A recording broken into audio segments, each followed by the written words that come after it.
I am here this morning, or a very early morning, with Janine Coney, who has a business called Own Your Style in the UK. Hello, Janine. Hello, Sarah. It's lovely to be here with you, even this early in the morning. I know. I've even put makeup on for you this early. You do look as bright can be. You look beautiful. So for everyone watching or everyone listening to the podcast, you can also watch our interview over on YouTube at Styling Advisory TV. Now, Janine, tell everyone what sort of styling business hybrid you have as a little introduction to your styling, marketing, branding career. Yeah, okay. So this is where you'll have to stop me, Sarah, if I go on here, because this is where I could just talk for ages, because my business has certainly pivoted. And I think it's really funny how it's kind of gone full circle. So my business now is all about helping women with their brand image. And as you know, part of my background is marketing that I'll come back to as well. But the marketing side of things is something when I started my business, I was like, I'm leaving that behind. I'm not doing that anymore. I'm a stylist and this is what I do. And I started my business 4 years ago in 2018. And at that point, I was not literally, but I was working as a style coach and I just wanted to style women. And the more I worked in the business, I've got my dog in here with me. Maybe that isn't a good move if you can hear her pattering around on the floor, by the way. For all the times my dog has disturbed our conversations, I'll allow you this. You've got to pass. Fine. She's laid down again now, but in case you're... Sorry. So, yes, so I started my business and I was so excited about taking it down this particular route. But just like everybody else, as we move forward, we just find different elements that we like and maybe that we don't like doing as much. And then I realised when I was going out to lots of these different meetings, how many women who are looking to sort of elevate, sort of refine themselves, rediscover themselves, or starting out in business were unsure about how to get, let's call it getting visible, because it's a word I use so much, getting visible in their business. And I realised literally probably a year or so ago that I could actually bring the two sides, literally, as we know, all of our experiences come together to offer what we do. And I could bring those together.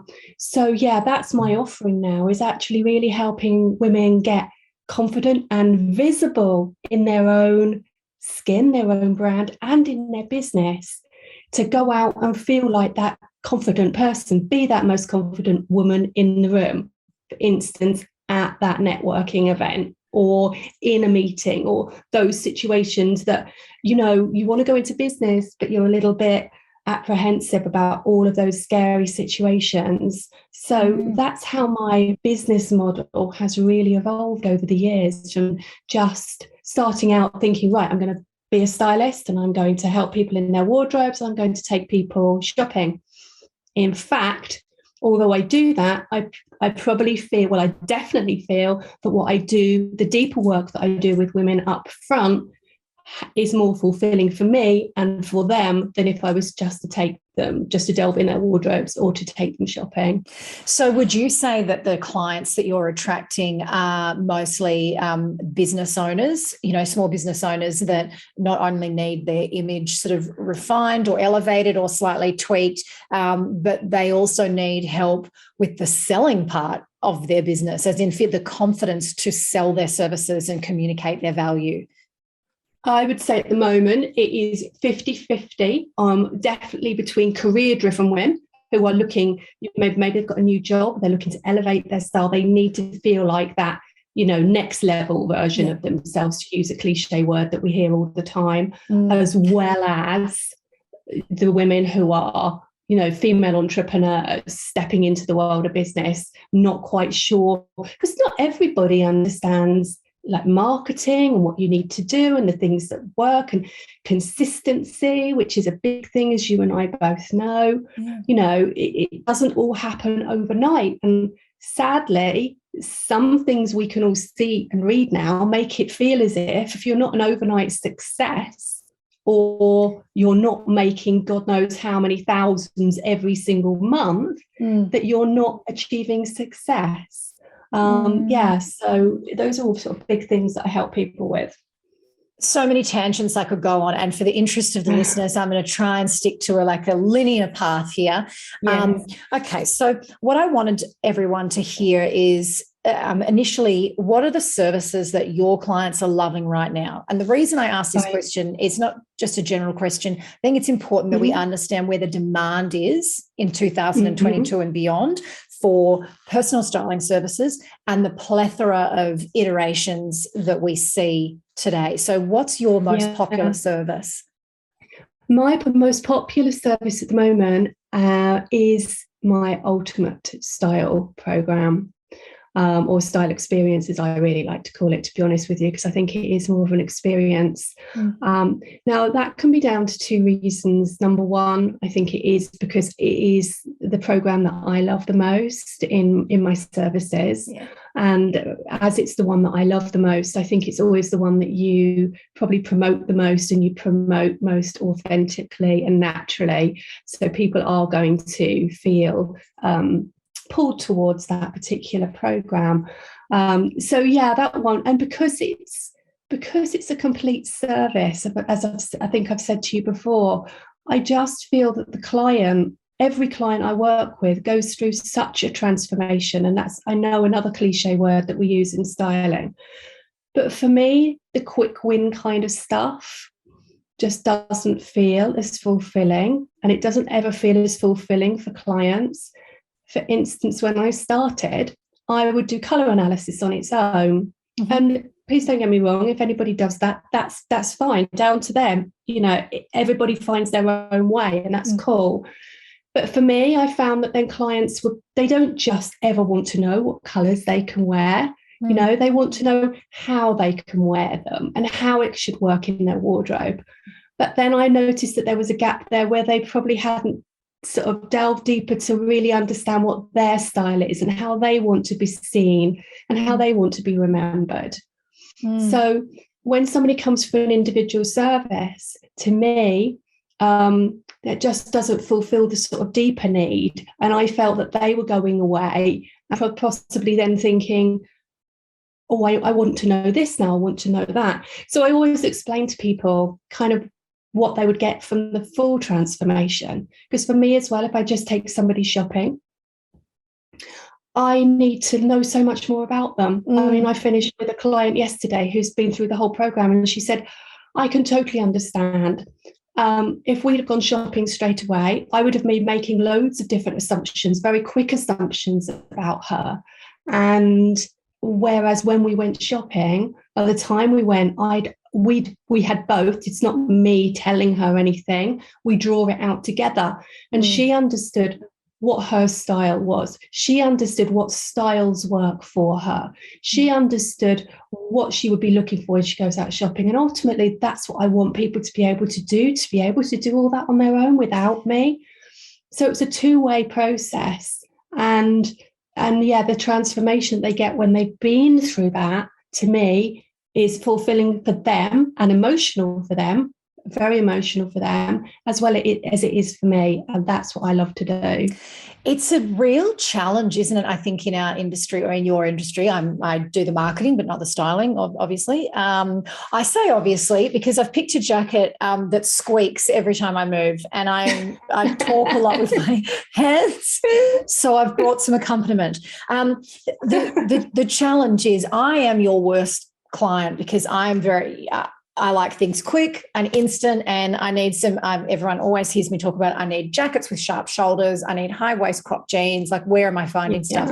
But ultimately, for you to deliver the service to the best of your ability, and you've trained with some incredible image professionals and with some incredible institutions, the actual service itself, the concept of styling requires that foundational work. So even though sometimes we use the word transformation, and for us as customers, we think, oh, Christ, that probably means it's a big, expensive, like luxury package. Really, the word transformation is almost redundant because it's like, listen, you will be transformed once I style you.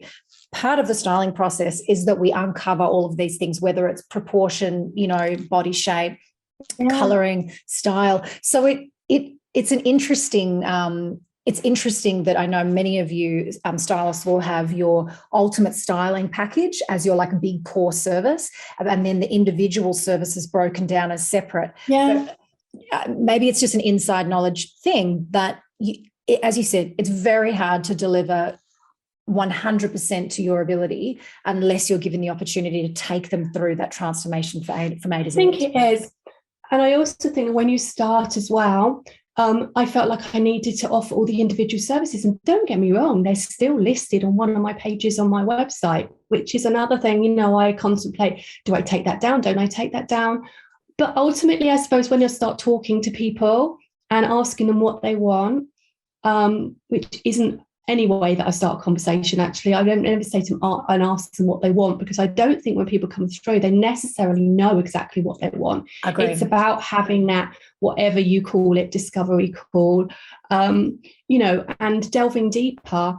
And I liken it to something you just said there as well, is if I were to take you out shopping, I know you and I we would have a blast, but we would have a laugh. I would be picking out things and holding them up and going, I think that would look lovely on you. I think that would look lovely on you. And there might be some hits and some misses, very much like a fashion stylist would. If we think about it, if I was dressing somebody for a photo shoot, as I explained to clients, I would pick clothes up and go, that would fit your body. It will look amazing on you, put it on. But you might look in the mirror and go, I would never wear that. And I liken that a lot to what happens with people in different situations, maybe a well-meaning friend, or they go out and they see somebody wearing something and they buy it for themselves and they get it home, they put it on and they go, I'm never going to wear it. I don't like it. Or it sits in the wardrobe and a year later they go, why haven't they worn it? Because maybe they didn't buy it for the lifestyle they have now. Maybe they're buying it for a lifestyle they had. Or maybe they just don't go out as much as they used to. Because, another thing people do is they love to buy going out tops or going out dresses. Yes, and they do. From childhood, don't they? I think it's from childhood when you're taken out and you're like, buy something for something special and save it for best. So we can always justify buying things to save them for best. Yes. But don't justify buying something just to feel nice at the weekend. Why do we always think old clothes for the weekend? I don't know. And case in point, it's the school holidays at the moment. I've got 2 kids under 10. I'm trying to run a business. I work full time. Things are a little intense. So I took the kids to Eastland Shopping Centre in Melbourne this morning, so my husband could do some meetings. We're sort of, tag teaming. And I have been saying to myself for weeks, just buy basics, Sarah. I need basics to connect all my pieces in my wardrobe. What did we do? I put 2 children on iPads in a shop which one could only assume was stocking clothing for some sort of cabaret evening. And I bought myself a hot pink, long-sleeved, knitted, skin-tight maxi dress, which I will never wear. I liked the colour on my face. It made me feel good. And now it hangs in my wardrobe doing nothing. So I completely agree. It's not dissimilar to when we are working with stylists from a marketing and business development perspective. The question, and I've spoken about this with you, what do you really need? What is really the problem? Rather than, as your client, in your discovery call, your clients might say to you, I just don't have any tops. But 3 conversations and 2 chai lattes in, and you realize that they haven't actually felt like themselves since 5th grade. Exactly. There's always, a deeper story to it. And that always comes out. And I think for me, that's why working with somebody on a longer journey just seems to work. But I don't get me wrong, I still have clients who book for like a shorter program, just the brand image one, where we're actually working on the marketing for their business as well as helping them just feel confident in themselves. Because not everybody, it's really funny, not everybody wants the help with the style side of things. Sometimes they just want the help with feeling that confidence and what do I wear in that situation. They don't want to go deeper into everything else, but they still want to kind of connect with that person that they're going to put out there and understand how that they should do that. So for me there's a real need between those 2. So that's almost like helping them with their short-term needs, whether it might be a presentation or, speaking engagement or something, versus the long-term, like how do we actually shift my shopping habits, the way that I put outfits together and the way that I turn up in my business. Yeah. And it's like, exactly. And helping people understand what they have in their wardrobes. I do think with stylists, and all of us would say the same, that people seem to think that we spend our time shopping or that we're going to go into people's wardrobes and literally get rid of everything, and make people buy new. But actually, ultimately, my job is to make their wardrobe just work the hardest for them.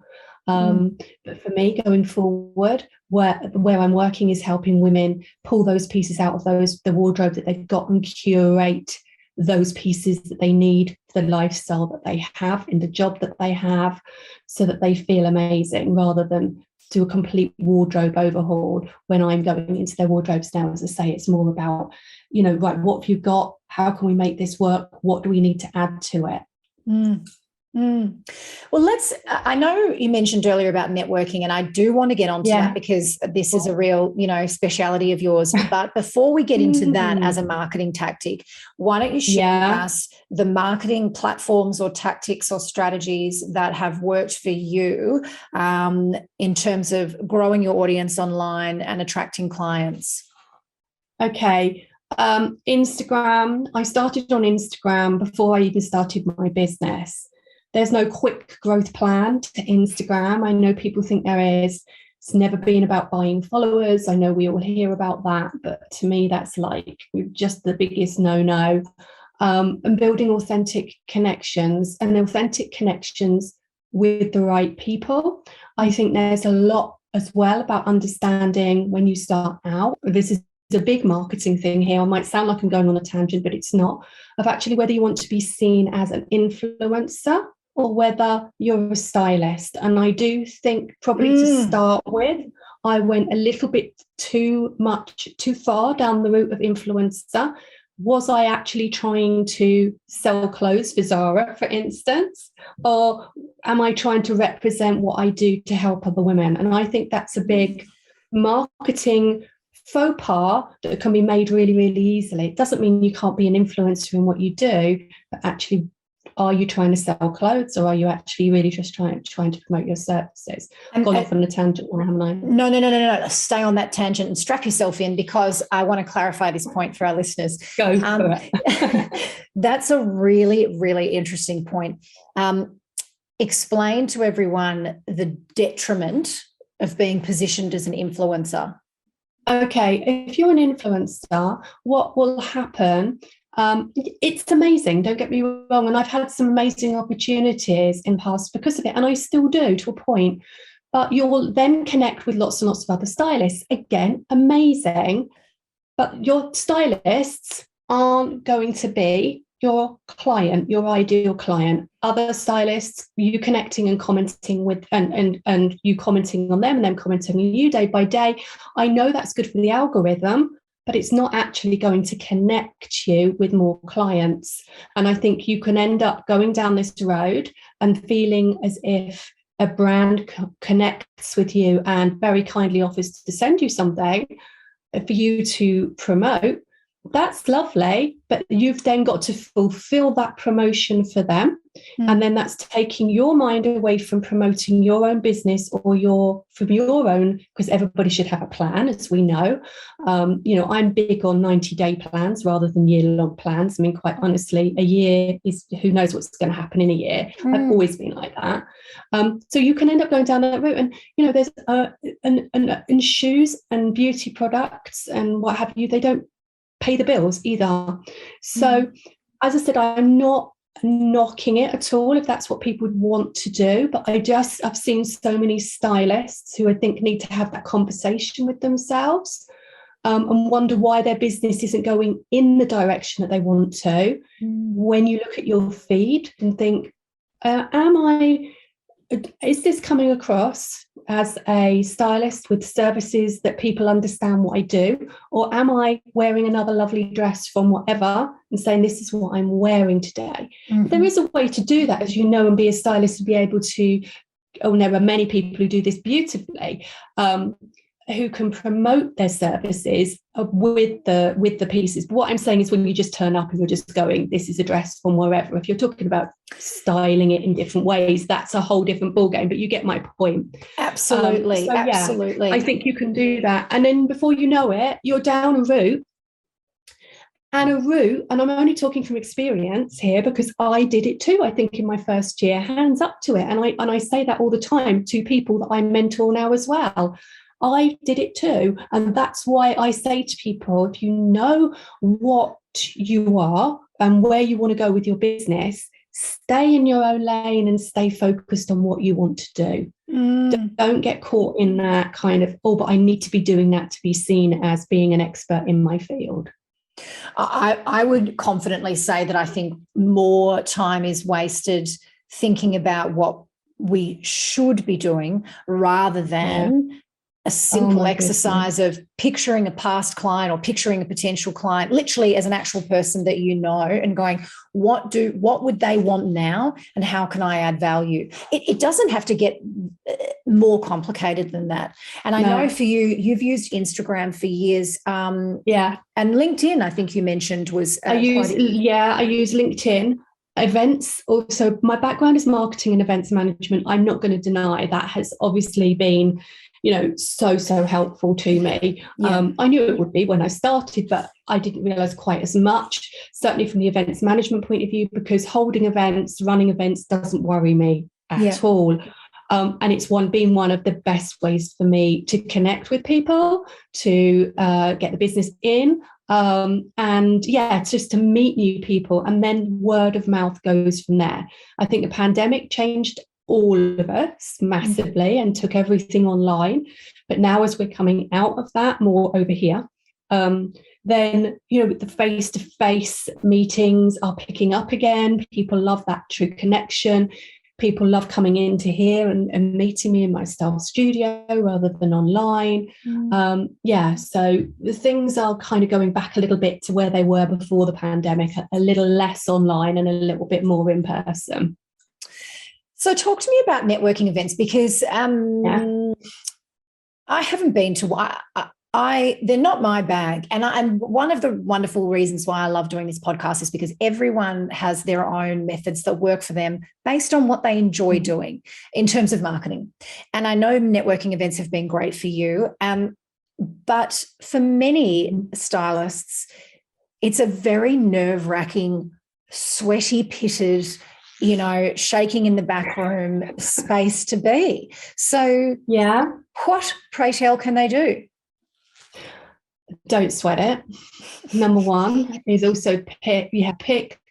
I hated them. Okay, I tell you why I hated them. Working in events for years, and on the other side of the fence, I used to call them like air kissing events. People come, oh, lovely to see you. Mwah, mwah, mwah. And then you'd walk past somebody down the street the following week and they wouldn't even recognize you. They'd walk right past you and you'd be like, they were talking to me and now they don't even recognize me. Now I kind of, and I kind of get that. We can't remember everybody that we meet, so don't worry if you're listening to me and you're thinking, oh, okay. But there is that. So when I saw it for years and how people behave, and also that you don't walk into a room on a first date and ask somebody to marry you, right? So what is it with these networking events where somebody walks in and like literally puts the business card in front of you, or the dreaded 60-second pitch without anything beforehand, without any sort of proper connection, where then people stand up and, like you said, sweaty armpits. What am I going to say? A load of, I won't swear, a load of rubbish comes out your mouth, or not Janine, rubbish, but this is my podcast. You can swear on my podcast. A load of crap comes out, like shit. You just think, and you get to the end of it and you go, oh my God, what did I just say? That's not what I do. So you're putting yourself down in your brain. You haven't listened to a word anybody else said because you're too worked up about what you're going to say. And then you get one person who always goes over, even though they give them a little bell or something, and then one person, oh, yawn. Yeah. And I tell you for why, it's because people aren't making proper connections. Not a proper connection.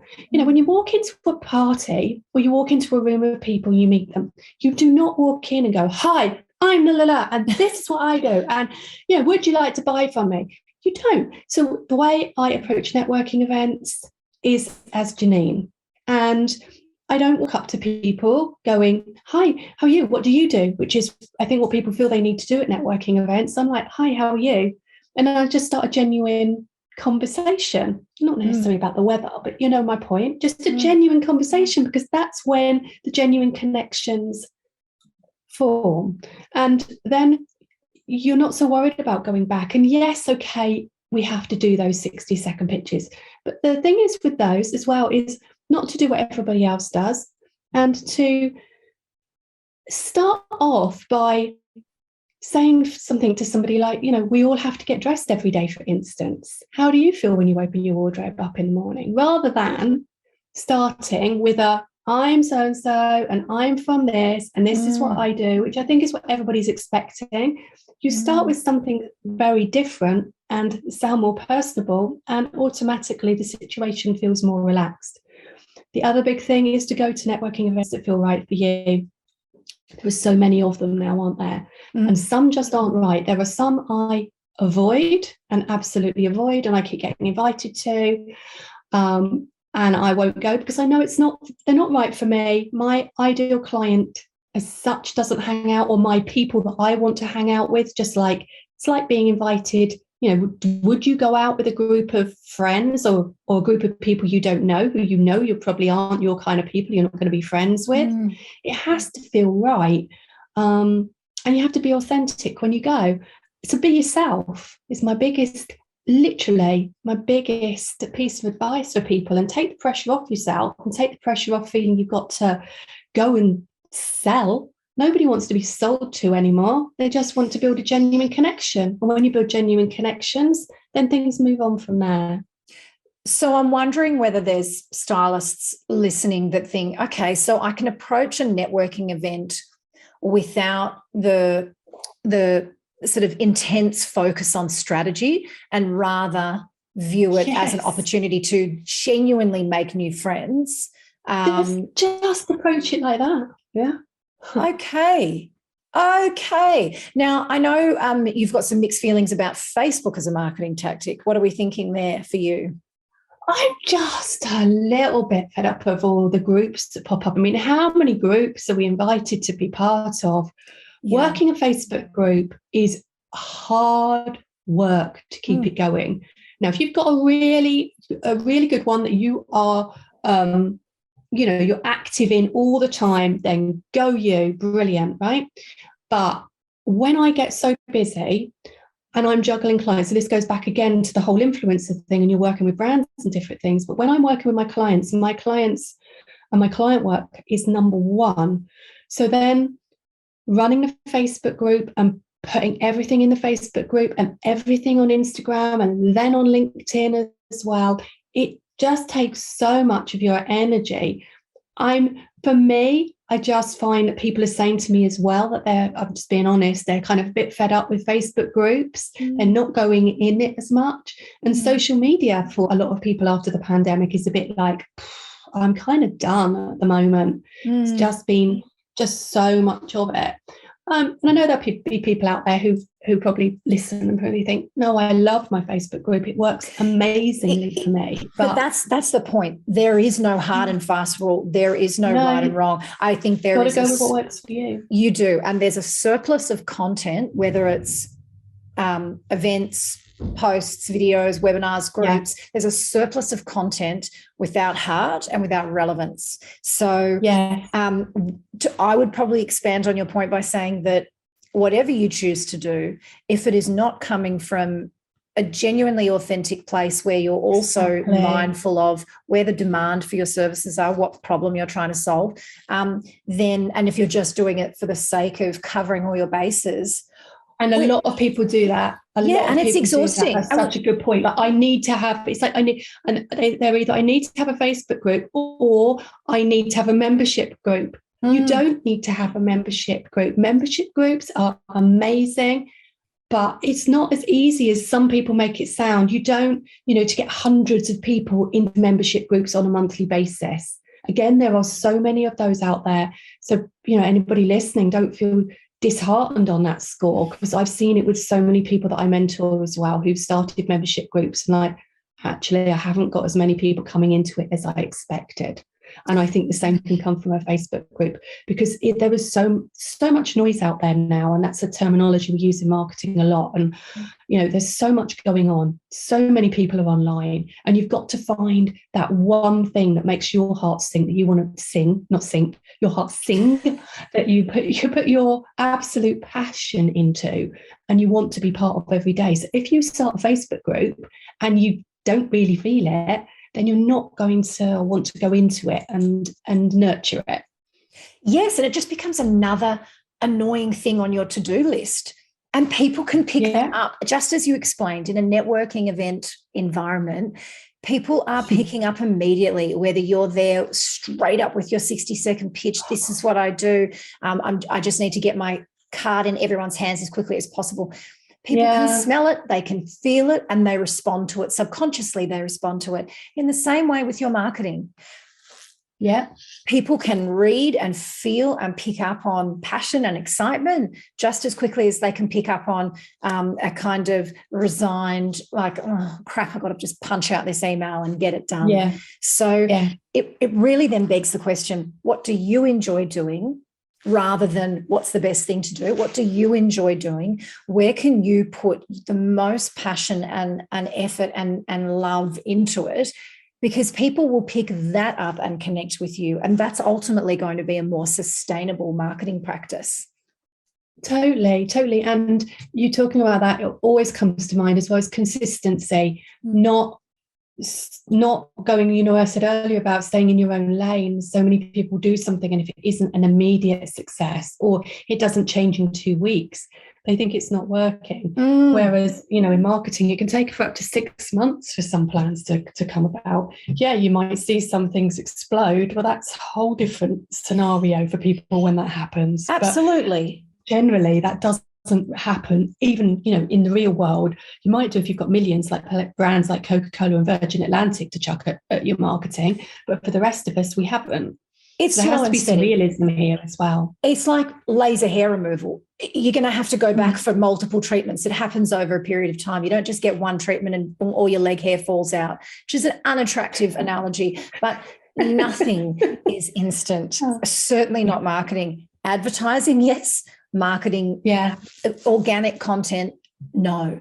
I think once again, it's so interesting to see every time I speak to a different stylist, there is a different marketing mix, which is what we call, the collection of activities you're doing on a daily basis or a weekly basis to grow your business. And every single person has found a marketing strategy that is as unique as their personal style, would you say? Yeah. And you have to, because I think when you start off, you try to be like everybody else, or you're watching around you all the time and feeling like, oh, I need to be doing that. I mean, my feeling on Reels. Say it. I just won't. I'll use the word I use because it made you laugh, didn't it? I just feel like I cannot dance around, as I call it, like a Wally. Okay. It's just not me. Now, some people just look amazing, but as soon as I start doing it, I can see on camera when I watch back, I'm not comfortable, I'm not authentic when I do it. Other people, crack on, you rock it. But for me, it doesn't work. So I'm still exploring and finding my own unique way of doing them that work for my business. It's and hard. Don't, I feel, harm my credibility. Well, it's just, it's not you. Like, I think there are some people that have a natural flair for video content, for styling videos. They know where to look. They know the poses. They know the lighting. Yeah. It's an innate skill. And then there's people like us that lean on our comedy and connection more so. It is genuinely. Definitely. I'll go live. Don't mind going live. Don't mind stories. So many people who don't even like going, because stories are kind of live, aren't they? They're instant. You can have them up as such. They don't worry me. I don't agonize over that. I don't write scripts for it before I go on. I don't mind doing Zoom calls. As you know, I went up on stage the other week, things like that. Big stage. How did that go? Really good. pushed me out my comfort zone. It was a big stage in, a major sort of shopping centre, and to be asked by them was a real privilege. I was the only guest speaker they had outside of the sort of the retailers, and it was amazing. But I'd be lying if I didn't say I had nerves beforehand. Yeah, absolutely, of course I did, but I wouldn't have not done it. Sometimes we have to push ourselves outside of our comfort zones. It doesn't feel right. And probably if you'd said to me now or before, if they'd have come and gone, don't need you to go on now, I probably would go, oh, that's fine, no problem. Don't worry about me. See you next year. But actually, it's just amazing to be able, and what an opportunity. But you have to push yourself through some of those comfort zones. And your comfort zone that you're pushed through can sometimes be going live. I found that with people, or it can be going to a networking event, and sometimes when I'm mentoring people and we're talking about this, and even when I'm working with clients, because I mentor stylists and I work with obviously my own clients as well. But, you've got to, sometimes you have to push yourself. And sometimes that sounds hard of me to say that to people, because you kind of want to mother somebody in a way. If you don't want to do it, don't do it, don't do it. Yeah. I'm not saying you have to do everything. If you absolutely hate something, then I don't think you need to go. I don't know how you feel about this. I don't think you need to go down a marketing route with everything if it doesn't feel absolutely right for you. Listen, if you're not a great singer, you wouldn't go and audition for Australia's Got Talent. If you know that you are just never going to nail, let's say, a reel with really fast transitions, don't worry about it. Yeah. Or being going on stage, Sarah. If going on stage terrifies you to the point you're going to be warbling and you couldn't do it, I'm not suggesting that you go do it. No. But we know when you've got that, I really want to do this, but when you're faced with the opportunity, you go, oh my God, can I? I'm really going to have to push myself. I'd like to pull out. Am I going to pull out? No, I'm not. I'm going to do it. And then you feel amazing.